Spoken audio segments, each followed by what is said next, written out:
HSP training. What is HSP training? It stands for heavy stretch pump. First off, I want to give a huge shout out to Team 3D Alpha.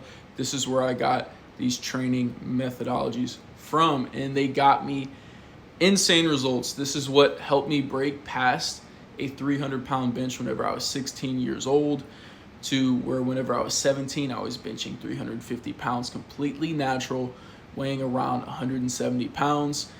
And whenever I would use these training methods, I found that I would never get into a plateau. The only time I would plateau using these training methods is whenever I was not eating even close to the amount of protein that I should. So that's completely on me. But whenever I was eating at least somewhat decent, I found that I never hit a plateau in training whenever I was following the HSP training methodologies, which allowed me to go from a 300 bench plateau to hitting 350, just a few months later, all the way to benching 455 pounds while at the age of 20 weighing around the mid to upper 180 pound range.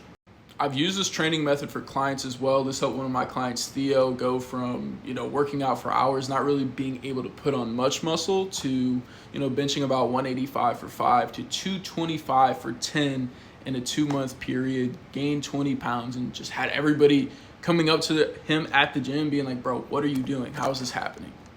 Now, this doesn't just work for bench press either. This had my weighted pull-ups go to the point to where I was doing 200 plus pounds attached to my body for repetitions, repping out one-arm pull-ups, split squats with over 400 pounds for repetitions, dumbbell curls with over 70 pounds for reps. Now, the first principle of HSP training is actually going to be that you're training a muscle frequently. So you're training a muscle at least 3 times a week. So this is going to be full body training. And the reason why I recommend full body training for HSP is compared to split training, to where, let's say, I'm hitting a muscle 3 times a week by doing upper, lower, upper, lower, upper, lower, is there's only 1 rest day a week, right? With full body workouts, you have at least, if let's say you're doing it 3 times a week, you have a full day of recovery in between, which allows fatigue to rush out of your system. So that way, whenever you go back, your nervous system's firing and you're moving more weight. And whenever you are progressing in your workouts, that means they're working. And whenever your lifts are going up, that means muscle is being built. And this is why those rest days are so essential. And this is why I recommend the full body training whenever you're training each muscle at a high frequency like this. When I started HSP training, I would see how many full body workouts I could do in a row while seeing progression. What I found was, at the beginning, is 2 full body workouts in a row. And if I tried to do 3 in a row, my lifts would just crash down and I was not able to recover. So how was I able to train a muscle 2 days in a row? First off, so let's say I was training chest. The first day I would do something like an incline press and a military press. So that's going to work more of the upper chest and then obviously the front delts, right? Then the next day I would do more of a lower chest focus. So a bench press that's going to work more of the middle and lower fibers, and a dip working more of the lower chest fibers. So that's how I would do it as well. Let's say for biceps, the first day I would do a supinated curl, the next day I would do a hammer curl. That's one of the way that I would do it, and I would not do that many sets, maybe 1 to 2 sets in exercise, and that is how I was able to recover for that next workout. As of now, I recommend doing the full body workouts 3 days a week compared to doing 2 days on followed by a day of rest. The reason why that is because it gets hard to recover doing 2 days on followed by 1 day of rest. And if you miss any protocols with your recovery, it is pretty easy to have something start to flare up. It already is with that high of a frequency as well, which is why you need to make sure that you're not overtraining, which can be very easy to do whenever you're training a muscle 3 days a week, but I will go over that later. So first off, heavy lifting. So every muscle you're going to be doing some sort of heavy lifting for. And what is heavy lifting? It is longer rest time. So 2 to 3 minute rest between your sets for training that muscle. So let's say I'm doing a bicep curl, right? And I do a set of biceps and it's a heavy set. I'm going to rest at least 2 minutes before I do another set of biceps. Now, don't get me wrong, you can do over 3 minutes of rest. I just don't recommend, because you'll be in the gym for a very long period of time if you do that continuously. Whenever you're training heavy, you're going to be lifting close to failure. It's recommended to do 1 to 2 reps from failure. I recommend 1 rep from failure. So whenever you're doing that bicep curl and you do a set of 10, and let's say if you did an 11th rep, you would fail. Like you could not, like you do your 11th rep, it would be like this. You try to do 12, you can do a full rep.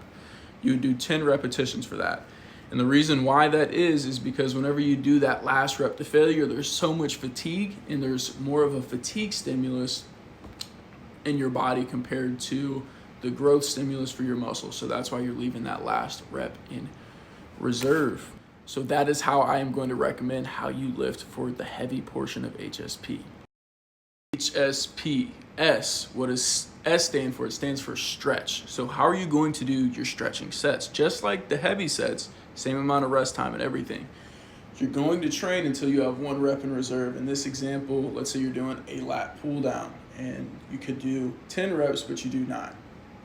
From there, you're gonna drop the weight. I recommend dropping it about 40% and then holding a weighted stretch in your lats. A weighted stretch in your lats actually isn't up here. That's gonna take the tension off, so right about here, and you're gonna hold that for 30 seconds. That is how you're gonna do your stretching sets. Now let's say you're to do this for chest and you're doing a pec deck or a chest fly. You know, you could do 10 reps, you do 9. Go, drop the weight, or either have the weight in front of you that's dropped and then hold that weighted stretch in your chest for like 30 seconds. There you go. H, heavy, S, stretch, P, pump.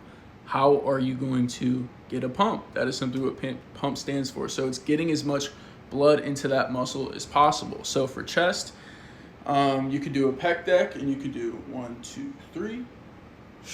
Hold it, squeeze 1, 2, 3, and then do, sets of 10 to 25 reps with 15 to 30 second rest. You could do partial rep push-ups, slow and controlled, 15 to 20 seconds, and just really getting a pump in that muscle. You don't even need to focus on full range of motion for the pump portion of the training, just where the most tension on the muscle is.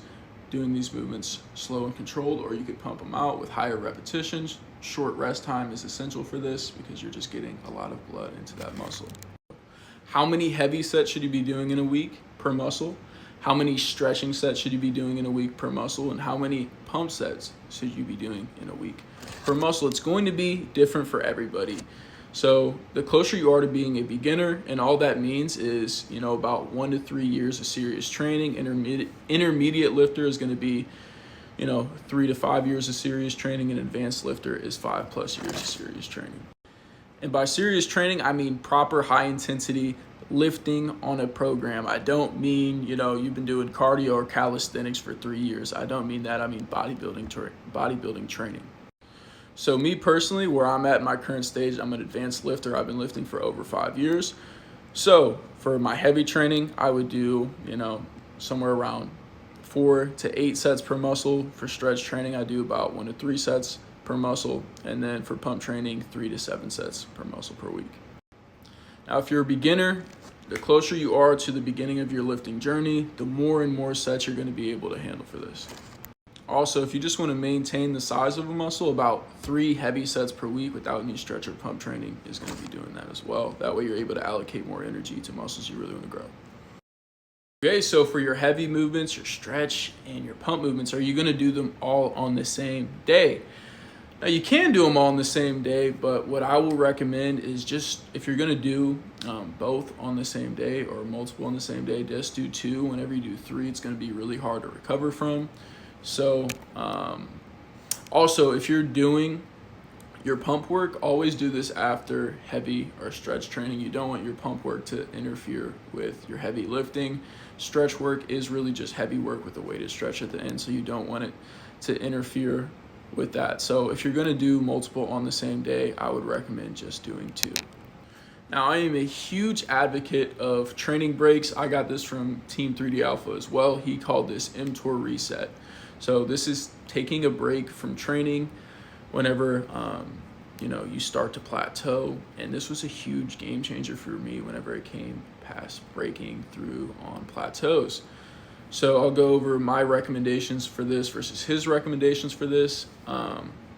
This is going to be in the next video. Also, if you'd like my help building your training program, if you'd like to join a community of minded individuals that are going after their goals and retrain your mindset, hit the link below to work with me.